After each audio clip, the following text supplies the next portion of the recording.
राम राम भाई सभी को। आज की हमारी क्लास हरियाणा ग्रुप डी के लिए साइंस की क्लास रहेगी। क्लास स्टार्ट करते हैं। पहला प्रश्न, रक्त बिंबाणु यानी प्लेटलेट्स को किस नाम से जाना जाता है? तो इसका राइट आंसर हो जाएगा ऑप्शन बी, थ्रोम्बोसाइट्स। इसमें हमें दो चीज़ें और पता होनी चाहिए, एक होती है रेड ब्लड सेल्स और एक होती है white blood cells. Red blood cell मतलब लाल रक्त कणिकाएं और एक वाइट ब्लड सेल श्वेत रक्त कणिकाएं। जो हमारी रेड ब्लड सेल्स होती हैं उसको हम कहते हैं इरोथ्रोसाइट्स, ठीक है। और जो हमारी वाइट ब्लड सेल्स होती हैं उसको हम कहते हैं ल्यूकोसाइट्स। अपनी नोटबुक में ये नोट करते चलना। अगला प्रश्न है हमारा, निम्नलिखित में से सबसे बड़ी दंत उत्तक कौन सी है? तो इसका राइट आंसर हो जाएगा हमारा ऑप्शन ए, दंत धातु, ठीक है। अब देखो भाई, जो हमारे दांत हैं उनको कितने भागों में विभाजित किया है? 3 भागों में विभाजित किया है। पहला है जड़, दूसरा गर्दन और तीसरा मुकुट। अब हम कुछ ऑप्शंस देख लेते हैं, इन्हें भी क्लियर कर ले। अब हमारा है जैसे लुगदी। लुगदी होता है हमारा एक नरम उत्तक होती है लुगदी, जो जिसके द्वारा रक्त वाहिकाएं और तंत्रिकाएं जुड़ी होती हैं। फिर है हमारा तामचीनी। तामचीनी को हम क्या बोलते हैं? इनेमल। यह दांतों के मुकुट का बाहरी आवरण होता है। यह पूरे शरीर का सबसे कठोर हिस्सा है और यह किससे बना हुआ है? कैल्शियम फास्फेट से बना होता है। और जो हमारा जड़ है, जड़ को क्या, जड़ किसका वो है? सीमेंट का। तो सीमेंट जड़ का सुरक्षात्मक आवरण होता है। क्लियर? अगला है हमारा, जब लिटमस विलयन ना तो अम्लीय होता है और ना ही क्षारीय तो इसका रंग होता है। तो इसका रंग कौन सा होता है भाई? ऑप्शन सी, बैंगनी। जब हमारे लिटमस विलयन में ना तो जो हमारा लिटमस विलयन है ना तो वो अम्लीय होना चाहिए और ना ही क्षारीय होना चाहिए, मतलब न्यूट्रल होना चाहिए। तो उसमें कौन सा रंग बनेगा? बैंगनी रंग बनेगा। अगर हमारा अम्लीय हो तो लाल रंग बनता है, अगर हमारा क्षारीय हो तो नीला रंग बनता है, ठीक है। अगला है हमारा, पेट की अम्लता को बेअसर करने के लिए निम्न में से किसका उपयोग एंटासिड के रूप में किया जाता है?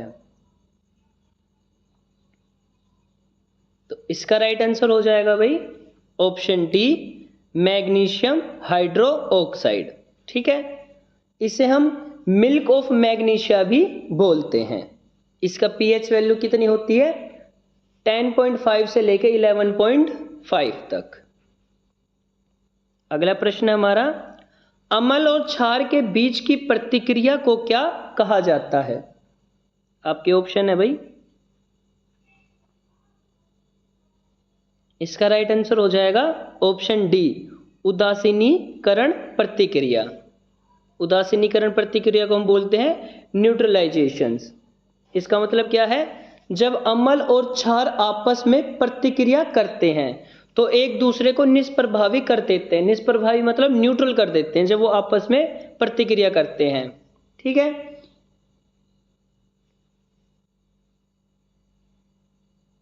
और जिससे हम मेरा क्या बनता है? लवण और पानी बनता है। अगला है हमारा, पदार्थ की वह अवस्था क्या है जो व्यवहार को एक रूपता प्रदर्शित करती है?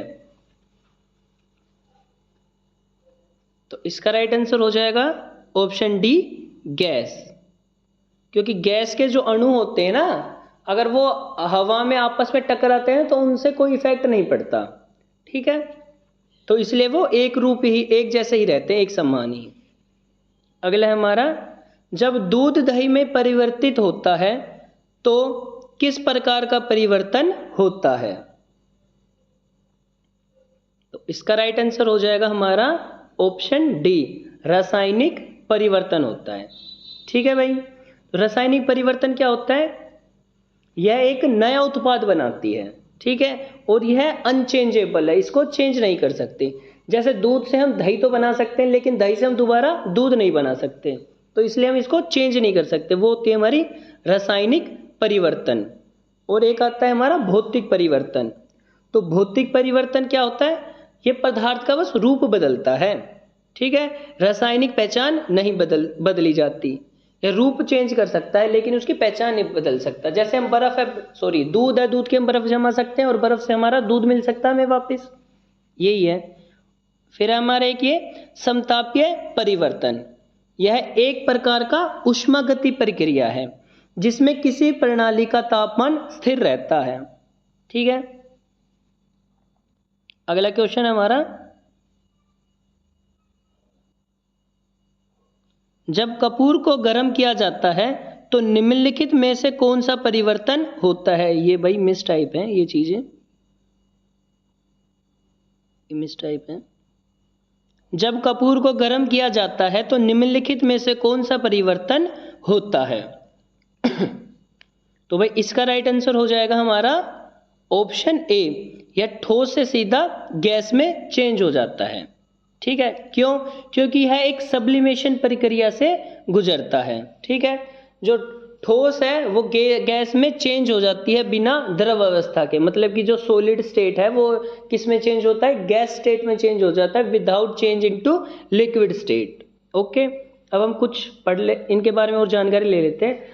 अगर हमारा लिक्विड है, लिक्विड मीन्स द्रव, तो लिक्विड अगर हमारा लिक्विड हमारा चेंज होता है गैस में, मतलब द्रव अगर हमारा गैस में चेंज होता है तो उसको हम क्या बोलते हैं? वाष्पीकरण, मतलब इवेपोरेशन, ठीक है। अगर हम लिक्विड टू गैस जाते हैं तो उसको हम बोलते हैं इवेपोरेशन, ठीक, और हिंदी में बोलते हैं वाष्पीकरण। अगर हम लिक्विड से सॉलिड में जाते हैं तो उसको बोलते हैं हम सॉलिडिफिकेशन, मतलब अगर द्रव से हम ठोस में जाएंगे तो उसको बोलेंगे ठोसीकरण, बिना गैस में चेंज किए हुए। फिर आता है हमारा एक सॉलिड से लिक्विड में जाना, ठोस से द्रव में जाना। ठोस से द्रव में जाएंगे तो उसको हम बोलते हैं संलयन, मतलब फ्यूजन। सॉलिड टू अगर हम लिक्विड जाते हैं तो उसको हम बोलते हैं फ्यूजन, ठीक है। अगर हम गैस से द्रव में जाते हैं, मीन्स गैस से हम अगर लिक्विड में हमें चेंज करना है, गैस को हमें लिक्विड में चेंज करना है, तो उसको हम बोलते हैं संघनन, means condensation. Gas to liquid अगर हम चेंज करते हैं, gas state to liquid state, तो उसको बोलते हैं हम कंडेंसेशन। ओके, फिर आता है हमारा एक, अगर हम गैस से ठोस में जा रहे हैं, means gas to solid state, तो उसको हम बोलते हैं डिपोजिशन, मतलब गैस से ठोस में जाना, निक्षेपण, ठीक है।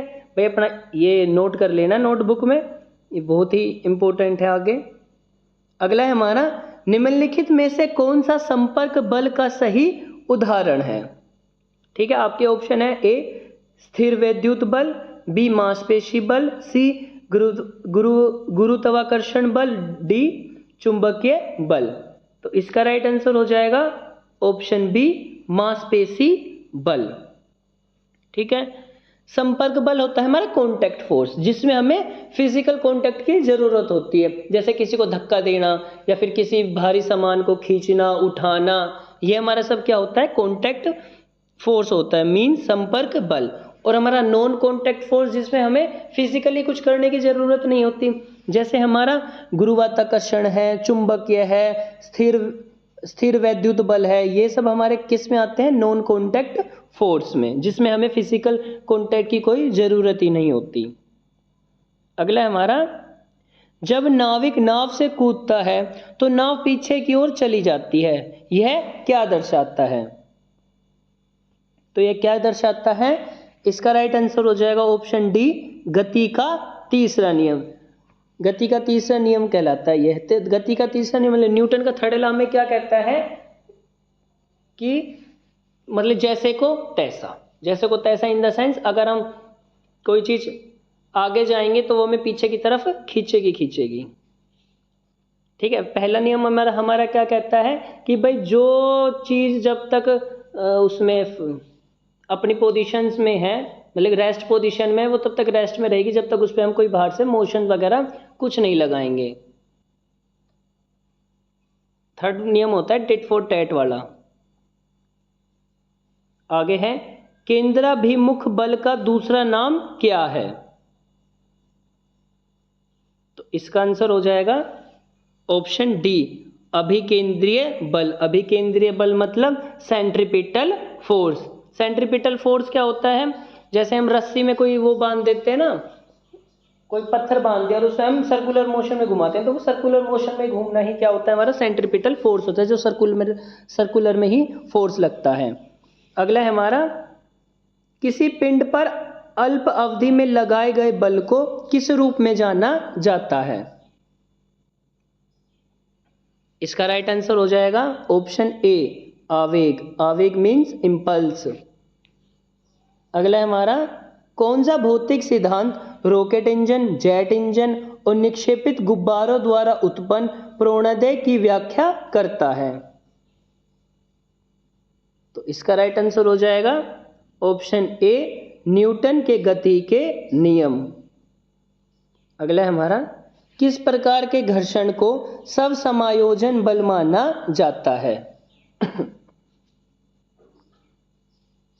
इसका राइट आंसर हो जाएगा ऑप्शन डी, स्थैतिक घर्षण मीन्स स्टैटिक फ्रैक्शन। यह क्या होता है? वह बल जो संपर्क में दो सतह के शुरुआत का विरोध करता है। ठीक है, वह बल होता है जो संपर्क में दो सतह के बीच की गति की शुरुआत का विरोध करता है। अगला है हमारा, किसी वस्तु की गति खालिस्तान है यदि उसका वेग स्थिर है। तो इसका राइट आंसर हो जाएगा ऑप्शन डी, एक समान। अगला है हमारा, इन सूचीबद्ध भौतिक राशियों में से सदिश राशि की पहचान करें। अब देखो इस सदिश और असदिश के बारे में बताना है हमें कि इनमें से सदिश राशि कौन सी और असदिश राशि कौन सी है। सदिश राशि होती है हमारी वेक्टर क्वांटिटी और असदिश राशि होती है हमारी स्केलर क्वांटिटी। तो इसका राइट आंसर हो जाएगा भाई पहले ऑप्शन डी, गुरुत्वाकर्षण तीव्रता। अब देखो भाई हमारी जो हमारी वेक्टर क्वांटिटी मींस सदिश राशि, वो क्या होती है? जो संख्यात्मक मान दिखाती है। ठीक है, संख्यात्मक मान और दिशा दर्शाती है, उसको हम क्या बोलते हैं? Vector quantity. ओके, और फिर हमारी आती है एक अदिश राशि मींस स्केलर क्वांटिटी, जो केवल संख्यात्मक मान दिखाती है। अब देखो भाई स्केलर क्वांटिटी में कौन कौन से आते हैं? डिस्टेंस आ गया, स्पीड आ गया, टाइम आ गया हमारा, ये सभी क्या होती है? Scalar quantity. ओनली जो न्यूमेरिकल्स चीजें दिखाती हैं। फिर आता है हमारा वेक्टर क्वांटिटी में कौन कौन सी चीजें आती हैं? वेग, कोणीय वेग, बल, रैखिक गति, त्वरण, ये सब किस में आते हैं? जैसे गुरुत्वाकर्षण तीव्रता, ये सब किस में आते हैं? हमारे वेक्टर क्वांटिटी में। तो आपकी आज की क्लास यहीं खत्म होती है। वीडियो अच्छी लगी तो लाइक कीजिए, शेयर कीजिए, चैनल को ज़्यादा से ज़्यादा सब्सक्राइब कीजिए। धन्यवाद।